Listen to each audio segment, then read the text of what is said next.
નમસ્કાર, મહામંથનમાં આપનું સ્વાગત છે. હું છું આપની સાથે રાધા.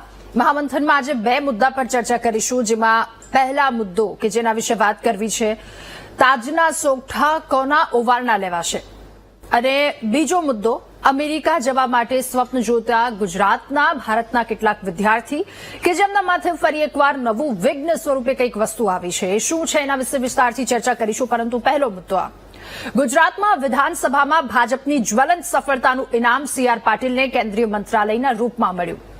જ્યારથી સી.આર. પાટીલને કેન્દ્રીય જળશક્તિ મંત્રાલય મળ્યું છે ત્યારથી પ્રદેશ પ્રમુખને લઈને ચર્ચાએ બજાર ગરમ કર્યું છે.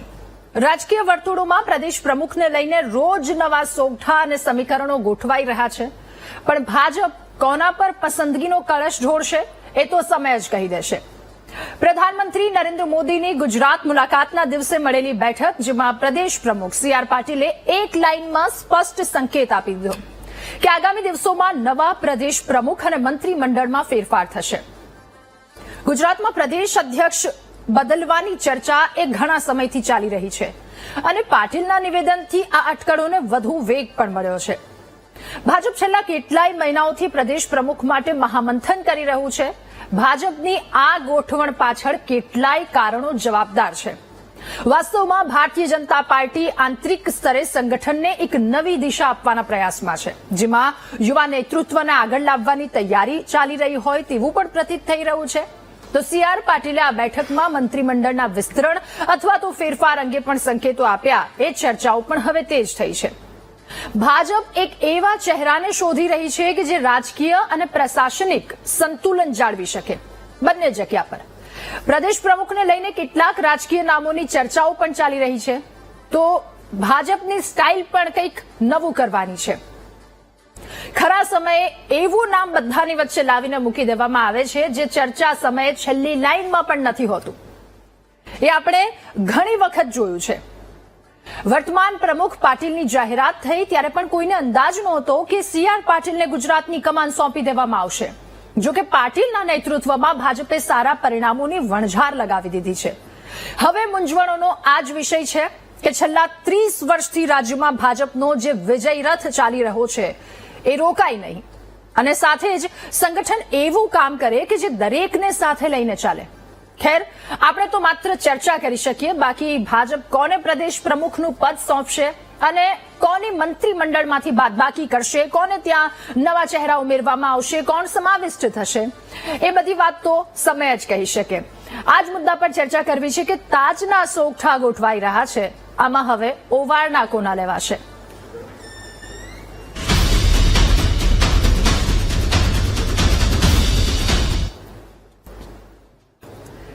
ત્યારે ગુજરાતની રાજનીતિમાં આ એક જોરદાર ચર્ચાનો માહોલ હાલ ચારેય તરફ જામ્યો છે. સી.આર. પાટીલ કે જેમણે ધારાસભ્યો અને કાર્યકર્તા વચ્ચે એક સ્પષ્ટ સંદેશો આપ્યો. મંત્રીમંડળનું વિસ્તરણ થવાનું અને પ્રદેશ અધ્યક્ષ પદની ખુરશી પર કોણ બેસવાનું છે એનો નિર્ણય હવે અંતિમ ઘડીએ છે. એટલે સૌ કોઈ આતુરતાથી એ વાતને લઈને રાહ જોઈ રહ્યા છે. ભાજપના અડગ કાર્યકર્તાથી લઈ ધારાસભ્યો સુધી સૌ કોઈની નજર હવે દિલ્હીથી આવનારા એ સંકેતો પર ટકેલી છે. ઉચ્ચ સ્તર પરથી આવનારા એ સંકેતો પર ટકેલી છે. સી.આર. પાટીલ પોતે જાહેરમાં કહી ચૂક્યા છે કે આગામી મંત્રીમંડળમાં જેનું નામ આવશે એ લકી ગણાશે. વિવાદિત ચહેરાઓને સ્થાન નહીં મળવામાં આવે, અને જે વિવાદિત ચહેરાઓ ત્યાં છે એમને ઘર બેઠા રાખવામાં આવશે, ઘર ભેગા કરવામાં આવશે. હવે 2022ની ઐતિહાસિક 156 બેઠકો કે જેને જીતાડી ભાજપને ગૌરવ અપાવનાર સી.આર. પાટીલે પોતાના કાર્યક્રમમાં એક નવા ધોરણો ઉભા કરી દીધા છે. હવે ચર્ચા એ છે કે આ ખુરશીના વારસદાર કોણ બનશે.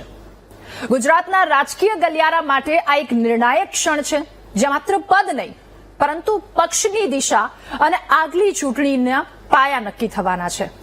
ત્યારે શું છે અને કોના કોના નામ ચર્ચાઈ રહ્યા છે, કોણ કોણ કે જેમને મનમાં એક આશા છે કે અહીંયા નામ આવી શકે છે, આટલો મોટો હોદ્દો જેના પર નામ આવી શકે છે, અથવા તો મંત્રીમંડળ જે વિકસિત થવાનું છે ત્યાં ક્યાંક નામ આવી શકે.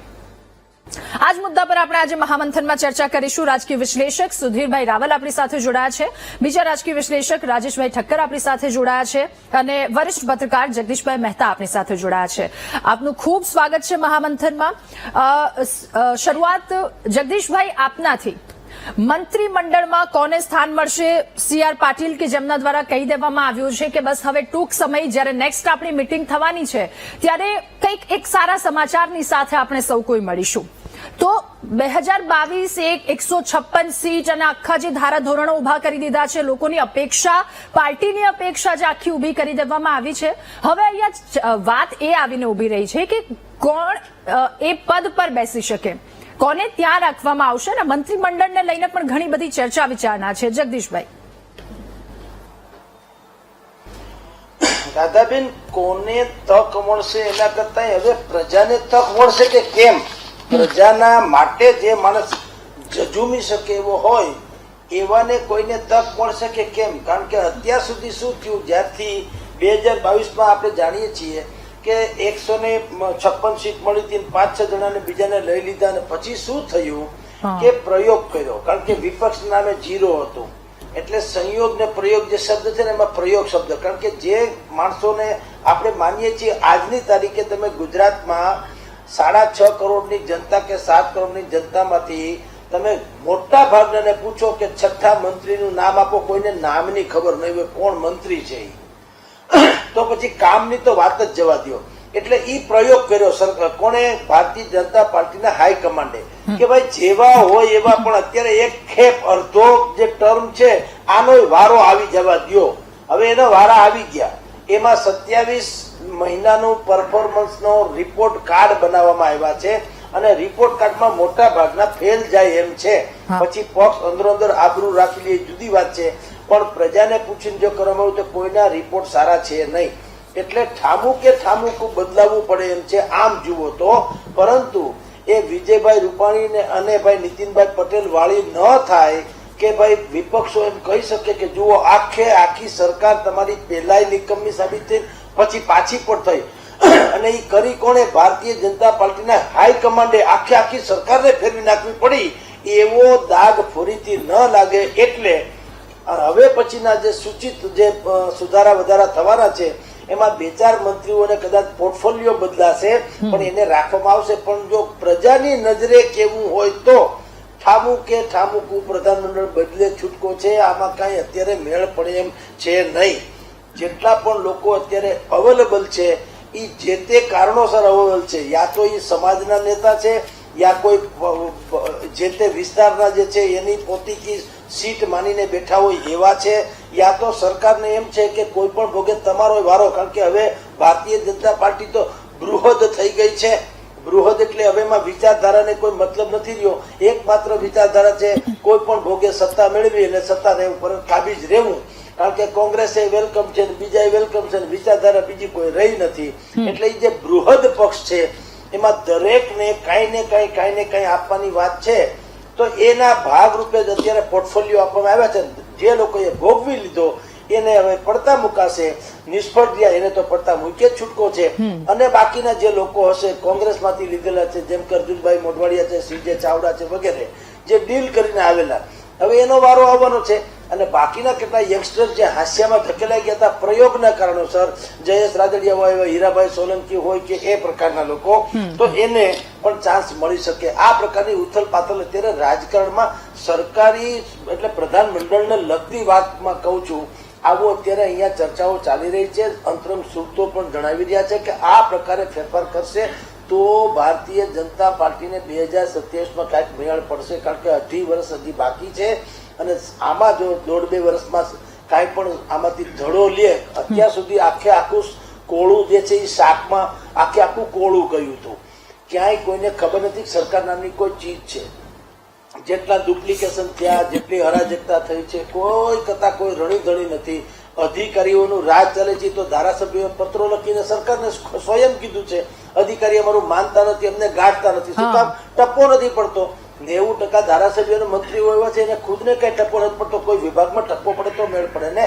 એટલે અધિકારીઓએ બિલકુલ આપણને લૂંટ્યા છે. એટલા સમયમાં ભયંકર રીતે એને રાજ જમાવ્યું છે. જી. હવે નરેન્દ્ર મોદી સ્ટાઇલથી જો સરકાર ચલાવવી હોય તો આમૂલ ફેરફારની જરૂર છે. જી રાધાબેન. ઓકે રાજેશભાઈ, હવે આપની પાસેથી જાણવું છે આમાં આપને શું લાગે છે ઓવારણા કોના લેવાઈ શકે? કારણ કે CR પાટીલે જ્યારે બંધ બારણે બેઠક અને ત્યારે કહ્યું હતું કે હવે જ્યારે ફરી એકવાર મળશું, નવા સમાચાર, નવા જે સંદેશની સાથે, નવા લોકોની સાથે મળીશું, એટલે આ જે આખો ખેલ એન્ટ્રી એક્ઝિટની વાત છે, કોને ઘરે બેસવાનું છે, ઘરે બેસવાના 1 થી 2 નામ, એક નામ તો આપણને સૌ કોઈને ખબર જ છે કે એ વાત છે, પરંતુ કોને સ્થાન મળી શકે? એ યુવા ચહેરાઓ હોઈ શકે કે પછી પક્ષ પલટો કરીને આવેલા એ કોંગ્રેસના અમુક લોકો કે જેઓ નવી આશાની સાથે આવ્યા છે, તો આમાં સ્થાન કોને મળી શકે આપના મતે?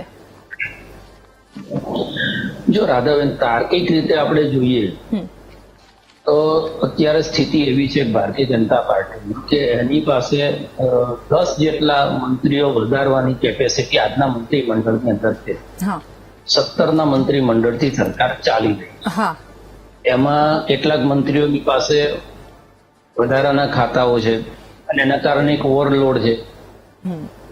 લોકો, ધારાસભ્યો જે છે એના કામની એક કોમ્યુનિકેશન જોઈએ મંત્રીઓની સાથે, એ થતું નથી દેખાતું. આ બધાને ધ્યાનમાં લઈને રીસફલ બહુ સમયથી આપણે વિચારતા હતા કે આમાં રીસફલ થવું જોઈએ. હવે જે સ્થિતિ છે, સ્થિતિમાં 2 પ્રશ્નો ભારતીય જનતા પાર્ટીની સામે ઊભી છે, એક સરકારની અને બીજી સંગઠનની. અને આ બંને સ્થિતિની અંદર ભારતીય જનતા પાર્ટીની અંદર ભાજપના ધારાસભ્યો, સંસદ સભ્યો જે રીતે ફરિયાદો કરી રહ્યા છે, એ ફરિયાદોને નિવારવી હોય તો એક એવું મંત્રીમંડળ આપવું પડે કે જે સંગઠનની અંદર પણ એક મેસેજ જાય કે કંઈક બદલાવ આવ્યો છે અને ધારાસભ્યોની અંદર પણ જાય. એમાં તમે કીધું પડતા મૂકવામાં એક તો બચુ ખાબડ આપણે જાણીએ છીએ કે એમને નિગ્લેક્ટ કરાયેલા છે, અત્યારે મંત્રી છે પણ નથી એ સ્થિતિમાં છે. પુરુષોત્તમ સોલંકી જે છે એમની હેલ્થના હિસાબે ઘણા સમયથી એ વાત છે કે પુરુષોત્તમ સોલંકીને પડતા મૂકે અને એમનો જે મિજાજ ને સ્વભાવ છે પ્રમાણે તમારે ઈરાવી સોલંકીની આટલી જગ્યાએ લેવા પડે તો એ ઘીનું ઠામ ઘીમાં ઠળે ને, એટલે બીજી ડેમેજ કંટ્રોલ કરવાની વાત આવે નહીં. જેમ જગદીશભાઈએ કીધું એમ અર્જુનભાઈ ને CJ ચાવડા 156 ધારાસભ્ય હોવા છતાં એ લોકોને લીધા છે, તો ખાલી ધારાસભ્ય થવા તો નહીં આવ્યા હોય, કારણ કે ધારાસભ્ય તો એ કોંગ્રેસમાં પણ હતા જ. અહીંયા કશુંક મળશે ને અર્જુનભાઈની જે રીતનું એમનું વ્યક્તિત્વ ને જે રીતનું કદ છે એ પ્રમાણે એમને સમાવવાની વાત હોય. બીજું, શંકરભાઈ ચૌધરી જેને મહત્વાકાંક્ષા હતી આ નવી સરકારની અંદર, ગૃહ મંત્રાલય સુધી એમનું નામ બોલાતું હતું, તમને અધ્યક્ષ બનાવી દીધેલા છે. એમાં ઉત્તર ગુજરાત અને બનાસકાંઠા જે આજે પણ ભારતીય જનતા પાર્ટી તોડજોડ માટે થોડી નબળી કડી છે, તો એમાં શંકરભાઈને મંત્રી પદ આપી અને અધ્યક્ષની જે જગ્યા ખાલી પડે એની અંદર CJ ચાવડાને એડજસ્ટ કરવામાં આવે છે કે કેમ, એ એવી વાત. કારણ કે CJ ચાવડા જે છે વહીવટના માણસ છે અને બહુ બધા કોંગ્રેસીઓથી કેબિનેટ ભરાઈ ગયું છે એવું ના લાગે. ત્રીજો પ્રશ્ન એ છે કે દાખલા તરીકે અર્જુનભાઈને લે કેબિનેટમાં, બળવંતસિંહ આજની તારીખમાં કેબિનેટમાં છે, કુંવરજીભાઈ છે, તો કાલ ઉઠીને પાછો પેલો નેરેટિવ ચાલુ થાય કે ભારતીય જનતા પાર્ટીના લોકો રહી જાય છે તો કોંગ્રેસના લોકો આવીને લઈ જાય છે. તો શું અર્જુનભાઈને લે છે તો એની સામે કોંગ્રેસના કોઈ બીજા કેબિનેટ મંત્રી જે કોંગ્રેસ મૂળ ના હોય એમને બીજી જવાબદારી આપી સંગઠનમાં કેમ, એમને ત્યાંથી જગ્યા ખાલી કરાવે છે કે કેમ? હર્ષ સંઘવીમાં જે ગૃહ ખાતાની સ્થિતિ છે, જે પ્રકારનું આખા ગુજરાતની અંદરથી સમસ્યાઓ સૌથી વધારે ગૃહ ખાતાને લગતી આવે છે, એમાં બની શકે કે એમની પાસેથી ગૃહ ખાતું લઈ લે પણ એમને કાં તો બીજા ખાતાનો સ્વતંત્ર હવાલો મળે ને કાં તો એમનું પ્રમોશન થાય. આ પ્રકારની એક વાત ચાલી રહી છે. બીજું, અમદાવાદ શહેરની અંદરથી અમિત શાહ કે અમિત ઠાકર, આ બેમાંથી કોણ? દાખલા તરીકે અમિત શાહ ઉપર કળશ ઢોળાય કે સિનિયર છે, બહુ જૂના કાર્યકર્તા છે, બંને જે છે અખિલ ભારતીય વિદ્યાર્થી પરિષદ સંઘ, ભારતીય જનતા પાર્ટીના યુવા મોરચો, એ બધા સાથે સંકળાયેલા છે, પણ બેની વિધાનસભા આજુબાજુની છે, વેજલપુર ને વાસણા. તો અમિતભાઈને લેવામાં આવે અમિત શાહને તો અમિત ઠાકર નો વારો ના આવે, અમિત ઠાકર ને લેવામાં આવે તો અમિત શાહ નો વારો. આ એક જે છે ચર્ચા ચાલે છે. એ સિવાય જે સાઉથ લોબી અને સૌરાષ્ટ્ર લોબીની વચ્ચેની એક ભાંજગડ છે ભારતીય જનતા પાર્ટીમાં, અને સૌરાષ્ટ્રની અંદર જે ઉકળતો ચરુ છે ને એમને એમ લાગે છે કે અમને અવગણવામાં આવે છે. એમાં જયેશ રાદડિયાનું નામ આપણે ત્યાં આગળ લઈ શકીએ, કૌશિક વેકરિયાનું નામ લઈ શકીએ. એ લોકોને પ્રધાનમંડળની અંદર લઈને એ અગ્નિને ઠારવાની કોશિશ થાય છે કે કેમ? બીજી વસ્તુ, મધ્ય ગુજરાતમાં જે રીતે અત્યારે આદિવાસી બેલ્ટની અંદર જે ચાલી રહ્યું છે એમાં Bharatiya Janata party damage control કરવા માટે ત્યાંથી એટલે જિલ્લાવાર સામાજિક સમીકરણો બેસાડી અને જૂના અને નવા, કારણ કે બધું મંત્રીમંડળ બદલી નાખે તો અનુભવીઓ તો રહેવા જોઈએ. કેમ ઋષિકેશભાઈ અત્યારે છે તો ઋષિકેશભાઈ આ સરકારમાં નીતિનભાઈની ભૂમિકા ભજવે છે. જયારે સરકારની સામે કોઈ મોટો પ્રશ્ન આવે કે કોઈ બ્લન્ડર થઈ ગયું હોય તો એ ડેમેજ કંટ્રોલ કરવા માટે મીડિયાની સામે પણ ઋષિકેશભાઈ આવે. એટલે ઋષિકેશભાઈ છે એમને જાળવી રાખે. બીજું, મુખ્યમંત્રી બદલવાની વાત નથી, તો જો પટેલ મુખ્યમંત્રી રહે છે તો કોઈ ઉપમુખ્યમંત્રી બનાવવામાં આવે છે કે કેમ ઓબીસી કે એસટી સમાજ માટે? કારણ કે 3 સમીકરણ બેસાડવાના છે. અધ્યક્ષનું મુખ્યમંત્રી પાટીદાર હોય તો ઓબીસીમાં ક્યાં તો ઉપમુખ્યમંત્રી લે, કે એસસી એસટી સમાજનો લાવે, તો અધ્યક્ષ જે છે એ ત્રીજા સમાજનો લાવે. તો જે એક વાત ચાલી રહી છે કે પાટીદાર સમાજ ઓવરપાવર કરે છે ભારતીય જનતા પાર્ટીને, શહેરના નેતાઓ જે છે એ સંગઠન અને સરકારની અંદર ઓવરપાવર થયા છે, છેક છેવાડાના લોકો જેમના પ્રશ્નો સંભળાતા નથી. આ બધાનું ક્યાંક સમીકરણ બેસાડવાની કોશિશ હોય, પણ જે પ્રશ્ન છે કે ઓવરના કોના લેવાશે, કોને પડતા મુકાશે, આ વાત 2 જ જણા જાણે છે, આપણને બધાને ખબર છે. આપણે તો રાજકીય પરિસ્થિતિ જે છે પરિસ્થિતિને અનુલક્ષીને લઈ અને લોજિકથી કેટલીક વાતો અત્યારે કરી શકીએ કે ભાઈ, અને CR પાટીલે સંકેત આપી દીધા કે ભાઈ જે નવા આવે એને વધારી લેજો. એનો મતલબ કે જૂના જે છે રોકકળ કરશો નહીં. આ પ્રકારનો કે અમને સંકેત આપ્યો, અને એના પછી નરેન્દ્ર મોદીની મુલાકાત, એના પછી આ ચર્ચાને વેગ પકડાયો છે. અને જે જરૂરિયાત છે અત્યારની સરકારની અંદર મંત્રીમંડળને રિશફલ કરવા માટે, કારણ કે બહુ બધા લોકોની સામે પ્રશ્નો છે, બહુ બધા લોકોના પરફોર્મન્સને લઈને જે છે એ વિવાદ છે. એટલે હવે રિપોર્ટ કાર્ડને અનુસરાય છે, હકીકતમાં કે જૂથોને અનુસરાય છે, કે સંગઠન અને સરકારની વચ્ચે બેલેન્સ બનાવવા માટેની એક ફોર્મ્યુલા અપનાવાય છે. એ તો જયારે જાહેર થાય નામો ત્યારે જ આપણને. બિલકુલ, એટલે એ તો તમામ વસ્તુ સમય આવશે ત્યારે જ ખબર પડશે. સુધીરભાઈ, હવે આપની પાસેથી જાણવું છે આ તમામ સમીકરણો પર આપનું શું માનવું છે? આમાં શું થઈ શકે, શું હોઈ શકે? 17 વર્ષ પછી સૌરાષ્ટ્ર બાદ દક્ષિણ ગુજરાતના એક વ્યક્તિ કે જેમના હાથમાં કમાન સોંપવામાં આવી હતી પ્રદેશ પ્રમુખ તરીકેની, એટલે હવે સૌ કોઈના મનમાં એ વાત છે કે એક્સટેન્શન તમને અત્યાર સુધી મળતું હતું, એક સાથે આટલી જવાબદારી એમને, અને એક જે નવા પાયા તેમના દ્વારા ઉભા કરી દેવામાં આવ્યા છે, એક આશા પાર્ટીને લઈને ઉભી કરી દેવામાં આવી છે.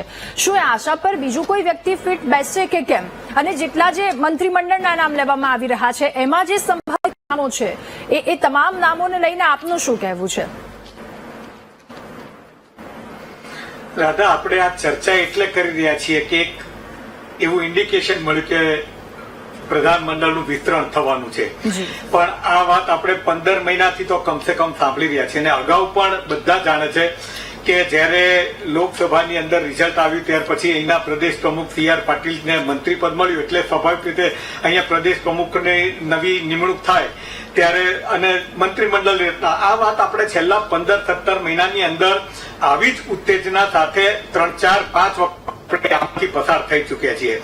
ભારતીય જનતા પક્ષની જે આખી સ્ટાઇલ છે, અને ખાસ કરીને નરેન્દ્રભાઈ અને અમિતભાઈ ગુજરાતનું બધું જુએ છે, ત્યારે એવું નહીં કહી શકાય કે ભાઈ આ આજે થઈ જ જશે. હું એવું માનતો નથી, કારણ કે એટલું બધું અનિશ્ચિત હોય છે. એક કે જયારે તમે વિચારો કે આ મંત્રીમંડળ થવાનું કે નથી થતું, અને જયારે કોઈએ નહીં વિચાર્યું ત્યારે એવા દાખલા આપણે અગાઉ જોયેલા છે. ત્યારે તમે વાત કરો છો કે કોને કોને મંત્રીમંડળમાં છે, તો આમ જોવા જાઓ તો જેટલા આપણા 150 જેટલા ધારાસભ્ય છે એને પૂછો તો દરેક જણ મંત્રીના ડિઝર્વ કરતા હોય, એની પાસે દરેકની પાસે કારણો પણ હશે. પણ આ એક માહિતી છે કે મંત્રીમંડળનું વિસ્તરણ થવાનું છે, કે સંગઠનના પ્રમુખ બદલાવાના છે. સમાચાર શું છે? સમાચાર એ છે કે આ અત્યાર સુધી કેમ નથી થયું. અત્યારે દાખલા તરીકે જયારે આપણે કોને કોને બનાવવાના છે એવું તો બહુ તો આપણે વિસ્તારની રીતે, જાતિની રીતે કે પ્રદેશની રીતે અથવા તો જાતના સામાજિક સમીકરણ રીતે આપણે બધા ચોખ્ખા ગોઠવીએ, સિનિયોરિટીની રીતે કોને મળી ગયું છે એ પ્રમાણે બધા નામો ઘણા બધા થઈ શકે. અને જે આપણા બંને પત્રકાર મિત્રો છે, રાજકીય વિશ્લેષક, એમણે કીધું એટલે એ ડિટેલિંગ બધું સારું છે. હું કંઈક જુદું એડ કરવા માંગુ છું કે અત્યાર સુધી નથી થયું. એક સમય તમે યાદ કરો, એક સમય હતો કે જયારે રાત્રે નરેન્દ્રભાઈને વિચાર આવ્યો હશે અને સવારે મુખ્યમંત્રી બદલાઈ ગયા, આખું મંત્રીમંડળ બદલાઈ ગયું. અને હવે 15 મહિનાથી પ્રદેશ પ્રમુખ નથી બદલાવી શકાતા. તો સમાચાર શું છે? કેમ આમ થાય છે? શું પ્રભાવ ઘટી ગયો? નેતૃત્વનો પ્રભાવ ઘટી ગયો? અહીંયા ગુજરાત પૂરતી વાત કરીએ તો ગુજરાતની અંદર એ વસ્તુ નથી કે જે ઉત્તર પ્રદેશ કે બિહારની અંદર કે મહારાષ્ટ્રમાં હોય કે અહીંયા આગળ ધારાસભ્યો પણ પ્રમાણમાં ઘણા ડાયા કહી શકાય કે કયાગરા કહી શકાય. એટલે હાઈકમાન્ડની સામે બળવો પોકારે એવું તો વાતાવરણ નથી. એટલે એમના કારણે આ મંત્રીમંડળ ઠેલાતું જાય છે એવું તો છે જ નહીં. તો એનું કારણ ચોક્કસ એવું છે કે આ હાઈકમાન્ડના લેવલે એકચ્યુઅલી ત્યાં જે પ્રોબ્લેમ છે સમાચારોમાં નહીં જોવા મળે. રાષ્ટ્રીય ચેનલો કે જે મોટા ભાગે એક તરફી જે ચાલી રહ્યું છે તો એમાં અંદરના સમાચારો મોટા ભાગે છેલ્લા કેટલાય વખતથી બહાર જ નથી આવતા. રાષ્ટ્રીય સ્વયંસેવક સંઘ અને ભારતીય જનતા પક્ષ વચ્ચે અત્યારે હાઈકમાન્ડના લેવલે એટલી બધી તંગ પરિસ્થિતિ છે છેલ્લા 15-17 મહિનાથી, પણ એ વસ્તુ બહાર નહીં આવે. તું મહેમાન થાય તો બધા આગળ બહાર આવે, એવું તો થવાનું નથી. તો એ વસ્તુના કારણે ત્યાં આગળ જેપી નડ્ડા છે એ પ્રમુખ તરીકે એનું બીજી ટર્મ પૂરા થવી એ પણ નથી થઈ શકતું. તો અહીંયા આપણા CR પાટીલ કેન્દ્રીય મંત્રી બની ગયા પછી એ પ્રદેશ પ્રમુખ નથી બની ગયા. અહીંયા કોઈને પણ નરેન્દ્રભાઈ કે અમિતભાઈ એમની નિમણૂક કરે તો કોઈ સામે બળવો પુકારે એવા કોઈ સમીકરણો ગુજરાતની અંદર થઈ. પણ હું માનું છું ત્યાં સુધી ગુજરાત આ અટક્યું એટલા માટે છે કે જે ત્યાંના કારણો છે એના કારણે. હવે એ પ્રભુત્વ, એ પ્રભાવ 2024 ની ચૂંટણી પછી હાઈકમાન્ડનો અટક્યો છે. જે પ્રમાણે 3 જ જણના નિર્ણયો લેવાતા હતા, જેપી નડ્ડા, અમિતભાઈ અને નરેન્દ્રભાઈ, એ હવે શક્ય નથી બન્યું. હવે ગુજરાત એમાંનું એક રાજ્ય છે એટલે એવું પણ કારણ હોઈ શકે. અહીંયા આગળ જો કે સંઘ અને ભાજપ વચ્ચેની તનાતની એવી બહુ દેખાતી નથી, કારણ કે અહીંયા નેતાઓ મેં કીધું એ પ્રમાણમાં એવા કોઈ બળવાખોર મિજાજના નથી. અને બિલકુલ નરેન્દ્રભાઈ અને અમિતભાઈ પ્રત્યેનો આદર એટલો છે કે કશું જો મંત્રીમંડળ બદલાઈ જતું હોય તો કોઈ બળવો ન કરતો તો આમાં તો થાય નહીં. એટલે એક સમીકરણ હવે એ આવે છે. અત્યારે તો દિલ્હીની અંદર 100 વર્ષની સંઘની ઉજવણી છે. ત્યાં મોહન ભાગવત 3 દિવસ રેખાશે. એ તો કેટલાય દેશો, મુસ્લિમ દેશો નહીં તે એ લોકો બોલાવ્યા છે અને બધા મંત્રીઓ બોલાવ્યા છે. NDA મિટિંગ થશે, ઉપરાષ્ટ્રપતિની ચૂંટણી, જે બધી વ્યસ્ત છે. પણ એની અંદર આપણે આ ગુજરાતનું મંત્રીમંડળ 2-4-5 દિવસમાં થઈ જાય એવું હજી નથી દેખાતું. મારું એવું માનવું નથી કે જો એક વાત થવાની હોય તો કાલે સવારે સમાચાર આવી જાય, પણ હજી 3-4 મહિના નીકળી જાય તો જરાય મને આશ્ચર્ય એટલા માટે નહીં થાય કે હજી એમની પાસે બીજા વિસ્તાર મોટા પડકારો એવા છે કે જે ઉપરથી ધીરે ધીરે સ્ટ્રીમલાઇન કરતા જાય અને નીચે પછી આવે. એમાં ગુજરાત તો ગોઠવાશે. ગુજરાતની અંદર પ્રધાનમંડળને બદલવાની જરૂર છે, વિસ્તરણની જરૂર છે, એ વાત બધી સાચી છે અને અહીંયા ઘણા બધા લોકો ડિઝર્વ કરે છે. પરંતુ કુલ મળીને જ્યાં સુધી રાષ્ટ્રીય સ્વયંસેવક કે ભારતીય જનતા પક્ષની અંદરની વાતોનો જે પ્રોબ્લેમ નહીં સોલ્વ થાય ત્યાં સુધી મને એવું નથી લાગતું એમાં જાતિ સમીકરણો કે એવું ગુજરાત માટે કશું લાગતું નથી. ગુજરાતના નિર્ણય પણ તરત લેવાશે એવું હજી મને નથી લાગતું. Okay sir. જગદીશભાઈ, ફરી એકવાર આપની પાસે ભાજપની સ્ટાઇલ છે. આપણે ઘણી વખત જોયું છે કે જેમનું નામ છેલ્લી લાઈનમાં પણ નથી હોતું એમનું નામ અચાનક ત્યાં આવીને રહી જાય છે. એટલે શું આ સ્ટાઇલની સાથે આ વસ્તુ થશે? અને બીજી આપે એક વાત કરી કે કેટલાય એવા ધારાસભ્યો છે કે જેમના દ્વારા વારંવાર એક વાતને લઈને રજૂઆત કરવામાં આવી છે કે અધિકારીઓ અમારું સાંભળતા નથી. હાર્દિક પટેલ દ્વારા રજૂઆત કરવામાં આવી છે અને ઘણા બધા. હવે બીજી તરફ એક અમિત શાહ સાથેની મુલાકાત જયેશ રાદડિયાની અને એમની સાથેના ફોટા. એટલે આ 3 વસ્તુ એને લઈને તમારું શું માનવું છે? રાધાબેન, જયેશ રાદડિયાનું અમિત શાહ સાથેનું મિલન એ વાતનો સૂચિતાર્થ કહે છે કે જયેશ રાદડિયાની પોતાની જે સક્ષમતા છે એ અમિત શાહે ભૂતકાળમાં માની હતી, અત્યારે માનશે. અત્યારે સૌરાષ્ટ્રમાં એવી એક વાત છે કે વિસાવદરની ચૂંટણી હાર્યા પછી એમ કે અમિત શાહ નહીં, ભારતીય જનતા પાર્ટીના હાઈકમાન્ડે એક કાંકરે 2-3 પક્ષી માર્યા. એક કિરીટભાઈ પોતે ઉમેદવાર, બીજા પ્રભારી તરીકે જયેશ રાદડિયા અને ત્રીજા ભાઈ બોઘરા. પણ એવું નથી. ભાઈ જયેશ રાદડિયાએ સહકારી ક્ષેત્રે ઇફકોની ડિરેક્ટરની ચૂંટણી સમયથી કહું છું પોતાનો દબદબો બરકરાર રાખ્યો. મેન્ડેટ નહીં મળવા છતાં ચૂંટણી લડ્યા અને જીત્યા. હવે જે પાટીદાર સમાજ પાસેથી ભારતીય જનતા પાર્ટીની જે અપેક્ષા છે એ અત્યાર સુધી એપી સેન્ટર હતું ભાઈ નરેશ પટેલ ખોડલધામના પ્રણેતા. હવે નરેશ પટેલને અને જયેશ રાદડિયાને અનેક વખત જાહેરમાં હુંસાતુસી ને તૂતાતૂતી થઈ ચૂકી છે. હવે નરેશ પટેલનું અવઢવપણું જે છે એ ક્યારેય પાટીદાર સમાજને ગળે ઉતર્યું નથી. ઉલટાનું પાટીદાર સમાજને એમ લાગે છે કે નરેશ પટેલની અવઢવભરી સ્થિતિના કારણે સમૂચો લેવા પાટીદાર સમાજ જે છે એ સરકારની કરડી નજરમાં આવી ગયા. આમાંથી ઉગરવા માટે થઈને અને પાટીદાર સમાજને ભારતીય જનતા પાર્ટી સાથે જોડી રાખવા માટે થઈને અગર કોઈની વિશેષ જરૂરિયાત અત્યારે પક્ષને પડી હોય તેનું નામ છે જયેશ રાદડિયા. ખાસ કરીને વિસાવદરની ચૂંટણીમાંથી ગોપાલ ઇટાલિયા શું જીતી ગયા. અત્યારે કોંગ્રેસ અને આમ આદમી તો ઠીક, પણ કોંગ્રેસ અને ભાજપ બંનેના હાસ્યામાં ધકેલાયેલા પાટીદારો અને અસંતુષ્ટ પાટીદારો એ અત્યારે આમ આદમી પાર્ટીની સાથે કંઈક મિલજુલ થાય એવી આશા અપેક્ષા રાખી રહ્યા છે. એ જો ડેમમાં તિરાડ પડે અને પછી આખો ડેમ તૂટી પડે અને બધાને તાણી જાય, એને અગર કોઈ રોકવું હોય તો પણ એનું નામ છે જયેશ રાદડિયા. એટલે અમિત શાહ અને જયેશ રાદડિયા જે મળ્યા એ બહુ સૂચક છે અને ગંભીર પણ છે. જી બેન. ઓકે રાજેશભાઈ, ફરી એકવાર આપની પાસે. સર, હવે આપને પૂછવું છે, સુધીરભાઈએ જે વાત કરી કે આમાં નવા નામ અને આટલા સમયની તેમના દ્વારા જે વાત કરવામાં આવી, સર હવે એ જ સવાલની સાથે આપની પાસેથી એ જાણવું છે કે જો મનમાં હોય અથવા તો એવું લાગે છે કે આવતીકાલે મંત્રીમંડળ બદલવું છે જે કોઈ પણ કારણોસર, તો રાતોરાત આખું મંત્રીમંડળ બદલાઈ જાય છે, તો આમાં આટલો બધો સમય કેમ લાગ્યો? ના, બિલકુલ વાત સાચી છે. સુધીરભાઈની વાત સાથે હું સંમત છું કે પરિસ્થિતિઓ બદલાઈ છે.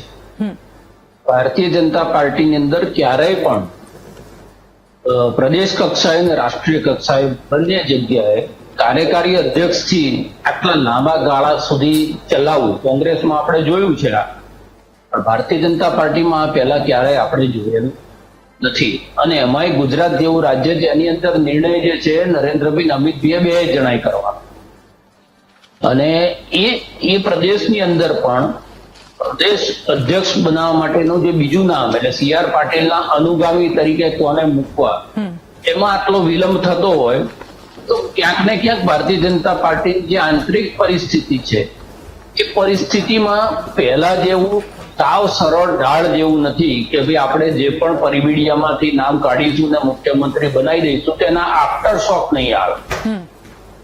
કોંગ્રેસ અને ભારતીય જનતા પાર્ટીનું કલ્ચર જુદું છે. કોંગ્રેસની અંદર જે વિદ્રોહ છે તમને સપાટી ઉપર સીધો દેખાશે, સડક ઉપર. ભારતીય જનતા પાર્ટીની અંદર એવું છે કે બધું ઉપરથી તમને બહુ સારું દેખાય. અંદર ખાને જે છે, જયારે ભાજપા રાજપા થયું ત્યારે પરિસ્થિતિ એવી હતી કે પહેલા જમીનની અંદર બહુ જ ઉકળાટ થયો, પછી અચાનક વિસ્ફોટ. એ ના થાય. બીજી વસ્તુ એ છે કે હવે પછીનું જે 5 વર્ષનું રાજકારણ છે રાષ્ટ્રીય કક્ષાએ અને રાજ્ય કક્ષાએ, એની અંદર કોનો દબદબો જળવાય એના માટેની પણ એક રાજ રમત છે એ શરૂ થઈ છે. અને એટલે ગુજરાત ઉપર કોણ કંટ્રોલ કરશે હવે, તો એ પ્રમાણેના સોગટા જે છે એ મોટા નેતાઓ આમાં ગોઠવી રહ્યા છે. ત્રીજી વસ્તુ એ છે કે તમે બહુ જ નાના મંત્રીમંડળની સાથે બહુ લાંબા સમય સુધી ના ચાલી છે. કારણ કે હવે પહેલા એવું હતું કે તમારી જોડે 110-120 ધારાસભ્યો હોય, એમાંથી 27-28 જણા તમે સેટ કર્યા હોય. અત્યારે 156માં આ તો મહત્વાકાંક્ષી લોકોનો મેળો છે અને દરેકને આપણે આ ચર્ચા કરીએ છીએ એમાં બધાને ગલગલિયા થતા હશે, આજે થાય કે કાલે થાય, પણ દરેકને જે છે સપનાની અંદર પેલી લાલ લાઈટ તો દેખાતી. કારણ કે રાજકારણને જે પણ લોકો છે અને એની જયારે આવી રીતની ચર્ચા થાય 5 મહિને 6 મહિને, ત્યારે સંગઠનને અસર કરે. એટલા માટે અસર કરે કે જે દાવેદારો છે કે જેમને અપેક્ષા કે આશાઓ છે એ પોતપોતાની રીતે એ સંગઠનમાં અને સરકારમાં પોતાનો કદ મોટું કરવા કે પોતાનું નામ આગળ કરવા માટેની એક રમત શરૂ કરી, અને એની પણ આડઅસરો જે છે એ સંગઠનને ભોગવવી પડે. અને ભારતીય જનતા પાર્ટી જે છે એ સરકારથી નહીં સંગઠનથી ચાલે છે. એની કરોડરજ્જુ સંગઠન, એ કરોડરજ્જુની અંદર નક્કી કરવાનું હોય કે સંગઠનમાં કોણ હશે, એમાં જો વિલંબ થતો હોય તો આપણે સમજવું પડે કે જે 2024 પછીનું જે પરિણામ છે એ પરિણામ પછી સંઘની જે ભૂમિકા છે ભારતીય જનતા પાર્ટીના નિર્ણયોમાં એ વધી છે, જી થોડીક આકરી થઈ છે અને સાવ એક કે બે જણા નિર્ણયો કરે એ સ્થિતિ રાષ્ટ્રીય સ્વયંસેવક સંઘ હવે રહેવા દેવા માંગતો નથી. એ રાજ્ય કક્ષા હોય કે પ્રદેશ કક્ષા હોય. અને આ બધી જ બાબતો જે છે એ બાબતોના કારણે આપણે મંત્રીમંડળ અને અધ્યક્ષ એ આજે બને કાલે બને એની ચર્ચાઓ કોઈ ભૂપેન્દ્રબેન દિલ્હી બોલાવે એટલે આપણે અહીંયાથી ચર્ચા શરૂ થઈ જાય. અમિતભાઈ અહીંયા ગુજરાતમાં આવે એ વખતે આપણે ચર્ચાઓ શરૂ કરીએ કે ભાઈ આવું થયું. પણ આ પેન્ડિંગ છે અને આ પેન્ડિંગ બંને કામ મંત્રીમંડળના વિસ્તરણનું અને રિસફલનું, જેને પડતા મૂકો, નવા લેવાના છે નવા, આપણે એક પ્રકારની એન્ટી ઇન્કમ્બન્સી ખાળવા માટેની પ્રક્રિયા છે. ઓકે, મુખ્યમંત્રીમાં સ્ટાઇલ આ લોકોની એવી છે કે વર્ષ કે એના એક ચૂંટણી આવવાની હોય ને એકાદ વર્ષ પહેલા જ મુખ્યમંત્રી બદલે. એટલે જેમ વિજયભાઈને પહેલાનો 1 વર્ષ ને પાછળનું 4 વર્ષ એમ કરીને 5 વર્ષની ઉજવણી કરવાની છૂટ આપીને પછી રવાના કર્યા હતા, એવી રીતે ભૂપેન્દ્રભાઈને આગળની 1 વર્ષ અને આ વખતના 4 વર્ષ એમ કરીને પછી પણ બદલી શકે. Okay sir. પણ મંત્રીઓની સામેનો જે રોષ છે અને ખાસ કરીને ધારાસભ્યોનો, પ્રજા તો બરોબર છે, આ બધી ચર્ચામાં પ્રજા તો જગદીશભાઈ કહે છે પણ પ્રજાની ચિંતા કોઈ કશું કરતું નથી. એ લોકો તો એમની સરકાર અને સરકારની અંદર કઈ જગ્યાએથી કઈ જાતિનો કઈ વ્યક્તિને મૂકીએ તો આપણું ત્યાં આગળ જે નબળું પડ્યું છે સારું થાય એના માટેની વિચારણા થતી. જી જી, ઓકે સર. સુધીરભાઈ, હવે આપની પાસે અંતિમ સવાલનો જવાબ એ મેળવવો છે કે આમાં હવે આપને શું લાગી રહ્યું છે? હમણાં જ સરે કહ્યું કે પહેલા જેટલું સરળ નથી રહ્યું, થોડુંક વધારે આ બધી વસ્તુ કોમ્પ્લિકેટેડ થઈ ગઈ છે, તો એ પાછળની વાત શું છે? પ્રજાની ચિંતાને લઈને હોય તો એને વિશે આપનું શું કહેવું છે? એટલે આમાં એવું છે કે ખરેખર દાખલા કે સરકારનું પરફોર્મન્સની જો તમે વાત કરતા હો કે કેવું લાગે છે, તો કોઈ મૂલ્યાંકન કરવું હોય તો કોઈ કે શું છે એના કરતા કરે છે શું એના પર આપણી નજર હોવી જોઈએ. આ સરકારની અંદર કે ભારતીય જનતા પક્ષની ઉપરની દિલ્હીની સરકાર, આપણે ત્યાં છેલ્લા કેટલાય વર્ષોથી એવી પદ્ધતિ થઈ ગઈ કે જે સરકાર કે જેટલી જ માહિતી બહાર આવે છે, સંશોધનાત્મક પત્રકારત્વ માટેનો અવકાશ નથી અને લગભગ કાં તો વૃત્તિ પણ નથી. તો એના કારણે જે પ્રજાની સમસ્યાઓ છે એકદમ હોબાળો મળતી બહાર ત્યારે ખબર પડે કે આ મંત્રાલયના મંત્રી નબળા છે કે કાયદો ને વ્યવસ્થા નબળી છે કે નબળી છે કે કયા વિભાગની અંદર પ્રોબ્લેમ થયો છે. એટલે દરેક મંત્રીઓ તમને સારા જ લાગે, દરેક મંત્રાલયો સારા લાગે, કારણ કે અહીંયા આગળ વિરોધ પક્ષ જેવું છે નહીં. એટલે સ્ટીમ લોનર બહુમતી છે, એટલે ગુજરાતમાં શાંતિ છે અને વિકાસ છે, અમરથી ગુજરાતની પ્રજા શાંતિ છે, એટલે બીજો ઉબાળવાની ખબર નથી પડતી. પણ જયારે સંશોધનાત્મક પત્રકારત્વ કરો અને તમને એમ ખ્યાલ આવે કે આ જે વિગતો સરકાર કહે છે એના કરતા બીજી બાબતો જે વરવી વાસ્તવિકતા આ છે આવે છે, નથી આવતી એવી નથી, પણ ત્યારે તમે એનું મૂલ્યાંકન કરી શકો, ત્યારે તમે આ એક મંત્રી નબળા છે અને એ વસ્તુ આપણે કરી શકો. અત્યારે દાખલા તરીકે ખાલી સિનિયરિટીમાં 2 વર્ષ તમે કર્યું ને હવે 2 વર્ષ તમે કરો, એવા સમીકરણો કે સામાજિક સમીકરણો કારણે મંત્રીમંડળમાં ફેરફાર કે વિસ્તરણ થાય તો એનો લગભગ અર્થ રહેતો નથી. પણ આપણે જોવાનું એ રહે છે કે હવે હાઈકમાન્ડની પાસે એટલા બધા સમીકરણો હોય કે જેની અંદર ખાલી વિસ્તાર સામાજિક સમીકરણો કે એવી બહુમતી કે એના કરતા એને વ્યાપક સ્વરૂપે જોઈને લોકો જે નિર્ણય લે એના ઉપર આપણે રાહત જોવી પડે કે શું શું કયા ચહેરાઓને લાવે છે. પણ એમાં આશ્ચર્ય જરૂર હોય છે, એ લોકોની જે સ્ટાઇલ છે એમાં ટ્રેડિશનલ ચહેરાઓ અથવા જે ચર્ચાતા ચહેરાઓ કરતા જુદા જુદા નવા નામો આવે એમાં કદાચ એ પદ્ધતિ આ જુદી રહે છે, તો એની પણ માટે આપણે માનસિક તૈયારી રાખવી પડે.